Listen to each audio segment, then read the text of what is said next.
Hello, hi, എല്ലാവർക്കും നമസ്കാരം. രാവിലെ പലഹാരങ്ങൾക്കൊപ്പവും ഉച്ചയ്ക്ക് ചോറിനോടൊപ്പവും കഴിക്കാൻ ഇനി ഈ ഒരൊറ്റ കറി മാത്രം തയ്യാറാക്കി വെച്ചാൽ മതിയാവും. മറ്റൊന്നുമല്ല, നമ്മുടെ സ്വന്തം കൂട്ടുകറി. അതും ഇങ്ങനെ ഉണ്ടാക്കി കഴിഞ്ഞാൽ സൂപ്പറാണ് കേട്ടോ. അപ്പോൾ അതെങ്ങനെയാണ് തയ്യാറാക്കി എടുക്കേണ്ടതെന്ന് നമുക്കൊന്ന് നോക്കാം.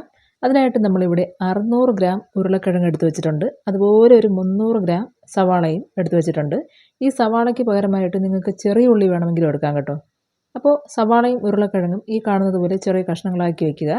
ശേഷം ഇങ്ങനെ കഷ്ണങ്ങളാക്കി മാറ്റിയ ഉരുളക്കിഴങ്ങും അതുപോലെ തന്നെ സവാളയും ഒരുമിച്ച് നമുക്കൊരു കടായിയിലേക്ക് ഇട്ട് കൊടുക്കാം. ഈ കൂട്ടുകറിയിൽ നമുക്ക് സവാള പ്രത്യേകിച്ച് വഴറ്റി ചേർക്കേണ്ട ആവശ്യമില്ല. ഇനി ഒരു പക്ഷേ സവാളയ്ക്ക് പകരം ചെറിയ ഉള്ളിയാണ് എടുക്കുന്നതെങ്കിൽ പോലും ഈ കഷ്ണങ്ങളാക്കി വെച്ച ഉരുളക്കിഴങ്ങിനോടൊപ്പം തന്നെ ആ ഒരു ചെറിയ ഉള്ളിയും കൂടി ഇട്ട് നമുക്കത് വേവിച്ചെടുക്കാവുന്നതേ ഉള്ളൂ. പിന്നെ ചെറിയ ഉള്ളിയാണ് ചേർത്ത് കൊടുക്കുന്നതെങ്കിൽ ഈ കൂട്ടുകറിക്ക് ഒരു പ്രത്യേക ടേസ്റ്റാണ് കേട്ടോ. അങ്ങനെ കഷ്ണങ്ങളെല്ലാം ഈ ഒരു കടായിയിലേക്ക് മാറ്റിയതിന് ശേഷം ഇനി ഇതിലേക്ക് 1 ടീസ്പൂൺ ഉപ്പും അതുപോലെ 3/4 ലിറ്റർ വെള്ളവും കൂടി ചേർത്ത് കൊടുക്കുക. ഈ എടുക്കുന്ന വെള്ളത്തിൻ്റെ അളവ് കൃത്യമായി പറഞ്ഞു തരാൻ പറ്റിയെന്ന് വരില്ല കേട്ടോ. അത് നമ്മൾ എടുക്കുന്ന ഉരുളക്കിഴങ്ങിൻ്റെ വേവിനനുസരിച്ചൊക്കെ വ്യത്യാസപ്പെട്ട് വരാം. അങ്ങനെ ഈ പറഞ്ഞ കാര്യങ്ങളൊക്കെ ഒന്ന് ചെയ്ത് വെച്ച് കഴിഞ്ഞാൽ ഇനി ചെയ്യേണ്ടത് ഈ ഉരുളക്കിഴങ്ങും സവാളയും ഒക്കെ ഒന്ന് വേവിച്ചെടുക്കുകയാണ്. അതിനായിട്ട് ഈ പാത്രം അടുപ്പത്തേക്ക് വെച്ച് ഒരു ലിഡ് ഉപയോഗിച്ച് അടച്ച് വെച്ച് കൊടുത്തിട്ടുണ്ട് കേട്ടോ. ശേഷം ഇതിലെ ആ ചേർത്ത് കൊടുത്ത വെള്ളം തിളച്ച് തുടങ്ങുമ്പോഴേക്കും തീ മീഡിയം ഫ്ലെയിമിൽ വെച്ച് നമുക്ക് ഈ ഉരുളക്കിഴങ്ങും സവാളയും എല്ലാം നന്നായിട്ടൊന്ന് വേവിച്ചെടുക്കാം. അങ്ങനെ ഇതൊന്ന് വേവാനെടുക്കുന്ന സമയം കൊണ്ട് നമുക്കിതിലേക്ക് ചേർക്കാൻ ആവശ്യമായ മുളക് പൊടിയും മല്ലിപ്പൊടിയും ഒന്ന് വറുത്തെടുത്ത് വയ്ക്കണം. അതിനായിട്ട് നമ്മളിവിടെ ഒരു ബൗളിലേക്ക് 2.5 ടേബിൾ സ്പൂൺ മുളക് പൊടിയും 1.5 ടേബിൾ സ്പൂൺ അളവിൽ മല്ലിപ്പൊടിയും ചേർത്ത് കൊടുക്കുന്നുണ്ട്. ശേഷം ഇനി ഇവ രണ്ടും കൂടി നല്ലതുപോലെ ഒന്ന് റോസ്റ്റ് ചെയ്തെടുക്കുക. റോസ്റ്റ് ചെയ്തെടുക്കുന്നത് നമ്മളിവിടെ കാണിക്കുന്നില്ല, അത് നിങ്ങൾ തന്നെ ചെയ്തുകൊണ്ടാൽ മതി കേട്ടോ. അപ്പോൾ ഇവിടെ ഏകദേശം ഒരു 15 മിനിറ്റിനുള്ളിൽ തന്നെ സവാളയും ഉരുളക്കിഴങ്ങും എല്ലാം നല്ലതുപോലെ വെന്ത് കിട്ടിയിട്ടുണ്ട്. ഈ അവസരത്തിൽ നമുക്കിതിലേക്ക് വറുത്ത് മാറ്റി വെച്ച മുളക് പൊടിയും മല്ലിപ്പൊടിയും ചേർത്ത് കൊടുക്കാം. അങ്ങനെ ഈ റോസ്റ്റ് ചെയ്ത് വെച്ച മുളക് പൊടിയും മല്ലിപ്പൊടിയും ചേർത്ത് കൊടുത്തു കഴിഞ്ഞ് ഇനി ഇതിലേക്ക് 1/4 ടീസ്പൂൺ മഞ്ഞൾപ്പൊടി, 1/2 ടീസ്പൂൺ ഗരം മസാലപ്പൊടി, 1/2 ടേബിൾ സ്പൂൺ പെരുംജീരകം, അതായത് വലിയ ജീരകം ചതച്ചത്, കൂടാതെ 1 ടീസ്പൂൺ ഉപ്പ്, ഇത്രയും ചേർത്ത് കൊടുത്തു കഴിഞ്ഞ് തീ ഹൈ ഫ്ലെയിമിലിട്ട് ജസ്റ്റ് ഒന്ന് ഇളക്കി യോജിപ്പിക്കുക. ഇവിടെ നമ്മൾ തയ്യാറാക്കുന്നത് ഈ കാണുന്നത് പോലെ തിക്കായ ഗ്രേവിയോട് കൂടിയ കൂട്ടുകറിയാണ് കേട്ടോ.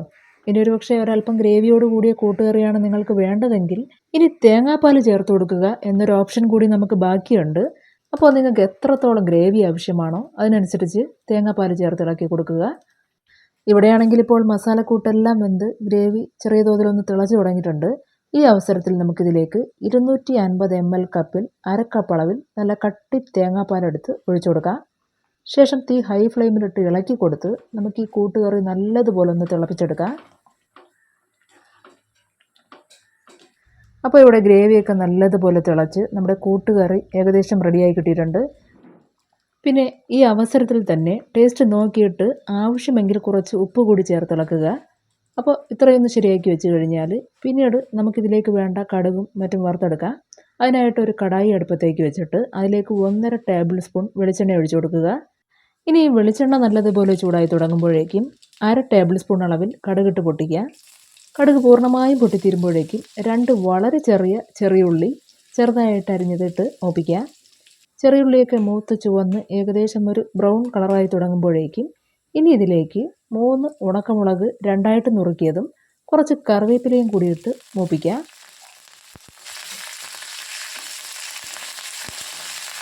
അപ്പോൾ ഇനി ഈ വറുത്തെടുത്ത് വെച്ച ഉണക്കമുളകും കറിവേപ്പിലയും മറ്റെല്ലാം കൂടി നമ്മുടെ ആ ഒരു കൂട്ടുകറിയിലേക്ക് ഒഴിച്ച് മിക്സ് ചെയ്തെടുത്താൽ മാത്രം മതി നമ്മുടെ ഇന്നത്തെ സ്പെഷ്യൽ കൂട്ടുകറി എന്തിനോടൊപ്പവും പലഹാരത്തിനോടൊപ്പവും ചോറിനോടൊപ്പവും എല്ലാം കഴിക്കാൻ പറ്റിയ നല്ലൊരു അസൽ കൂട്ടുകറി റെഡിയായി.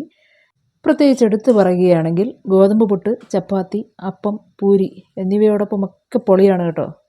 അപ്പോൾ ഇന്നത്തെ വീഡിയോ അതുപോലെ എല്ലാവർക്കും ഇഷ്ടമായിട്ടുണ്ടെങ്കിൽ ലൈക്ക് ചെയ്തേക്കുക. മറ്റൊരു വീഡിയോയുമായി വീണ്ടും കാണുന്നത് വരേക്കും നന്ദി, നമസ്കാരം.